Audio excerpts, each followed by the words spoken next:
A red pill philosophy viewer from Canada tipped me off to a story that is basically all hell is breaking loose in Canada right now because Justin Trudeau, the Prime Minister of Canada, who you might remember is a feminist icon because he made his cabinet equal number of men and women, 50% men, 50% women. Arbitrary gender quotas that are the opposite of seeing past gender, which is what feminism claims to be about, by focusing on gender instead of merit. But all hell is breaking loose because Justin Trudeau elbowed a woman in the House, causing an uproar. Quote, "There is not a parallel in contemporary Canadian history." MPs were coming in to vote on the physician-assisted dying bill, many angry that the Liberals had cut off debate. Now watch this. The man in the front is the Conservative whip. He can't get by a group of NDP MPs, including leader Tom Mulcair. On the left, the Prime Minister comes striding over to intervene. He has words with Mulcair. At the same time, he clearly also makes contact with MP Ruth Ellen Brosseau. Trudeau walks away. You can see Brosseau angrily telling her colleagues what transpired. As Brosseau leaves, Trudeau comes back. Mulcair is enraged. Trudeau appears to be headed after Brosseau. He comes back, and Mulcair and Trudeau shout. Notice, what kind of man hits a woman? It's pathetic, it's pathetic.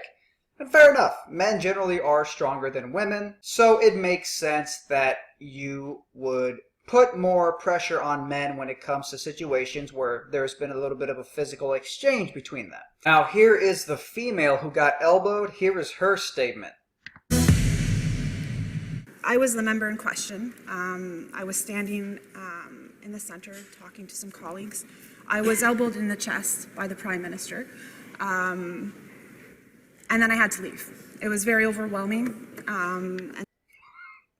Okay, I mean, you got elbowed in the chest. It was probably by accident. In fact, that's what Justin Trudeau says. It was an accident. In fact, another female member of the House later says, yes, it was clearly a mistake and he quickly went to apologize to you. But notice how her voice is quivering. She clearly cannot handle the pressure of the situation. Now, I don't think he elbowed her so hard that she's somehow incapacitated physically. If she was really physically incapacitated, she'd probably be in a hospital room right now recovering. She's still standing here because it was an elbow, but it wasn't the end of the world. She's more offended by the fact that she got elbowed than by any physical pain. Notice how her voice is quivering. And so I left the chamber to go and sit into the lobby. I missed the vote because of this. I just wanted to clarify and make sure it's clear to all the members in the House that that did happen. Thank you. Now, here's why this story matters. The first thing you might notice is that there's a consistent trend here of focusing on the fact that a woman was physically harmed. The article headline doesn't mention that Justin Trudeau bulldozed through a crowd of men and physically grabbed the guy and pulled him through the crowd. Even though that's technically a physical offense, something you could technically get angry about, the only thing the article headline focuses on is the elbowing of the female. The reason they do this is because generally women are perceived as weaker than men. And because they're weaker, we have to handle them with kid gloves. This was made very clear in my ultra mega viral video that was deleted and censored by YouTube and Facebook, called Women Get a Taste of the Gender Equality They've Always Wanted, where it shows men defending themselves against crazy violent bitches. I won't play the video here obviously, but I'll put the link to it below so you can watch the mega viral video that got censored across multiple platforms because it was so good but so relevant. When Justin Trudeau made his cabinet 50% men and 50% women, he did it under the mantra of gender equality. Under this idea that because women should be perceived as exactly equal to men, we should have exactly equal number of men and women in the cabinet. Justin Trudeau, who thought he was such a white knight, coming in on behalf of women, supposedly being pro-woman, but feminism isn't really pro-woman. More clearly, feminism is anti-femininity. Let's just be clear on that. But if women are in fact actually equal to men, then why is the press coverage of this disproportionately unequal given the fact that he accidentally elbowed a female? Well, the reason is because of feminist double standards. Now watch again. Notice how one of the people shouts, "What kind of man hits a woman? It's pathetic." So he comes back and What kind of man elbows a woman? It's pathetic. You're pathetic. Now look, I'm not saying that it's good to hit women. It's not good to hit anybody. I'm not saying, oh, it's good to hit women. That's not my point. My point is the double standards of feminists claiming they're equal to men and male feminists saying women are equal to men. Let's get 50% cabinet.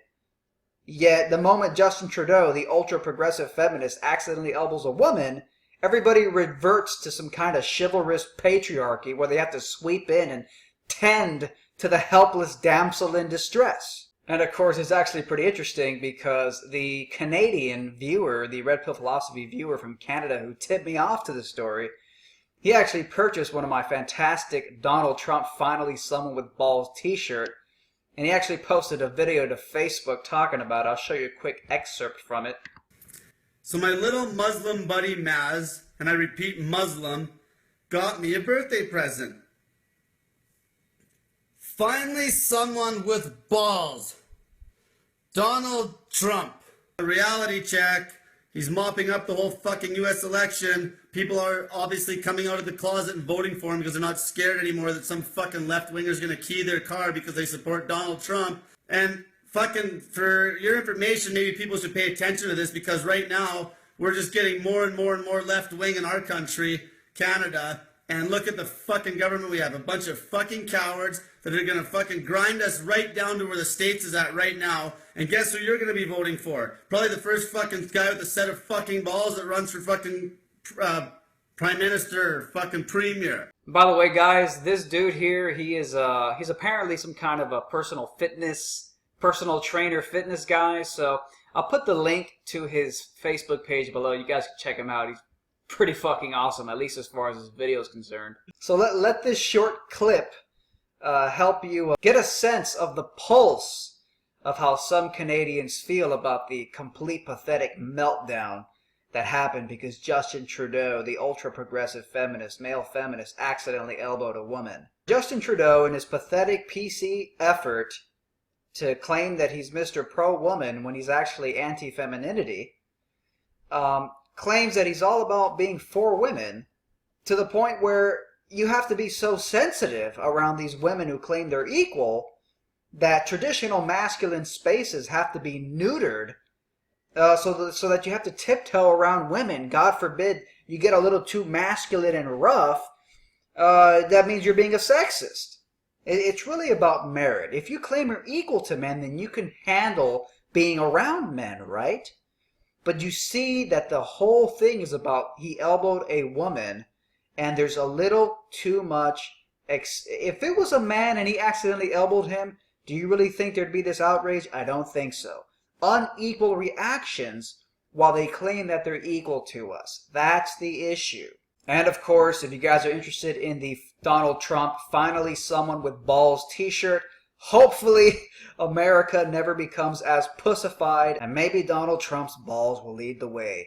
If you're interested in this t-shirt, click the link below. It'll take you right to it. Thank you guys for watching.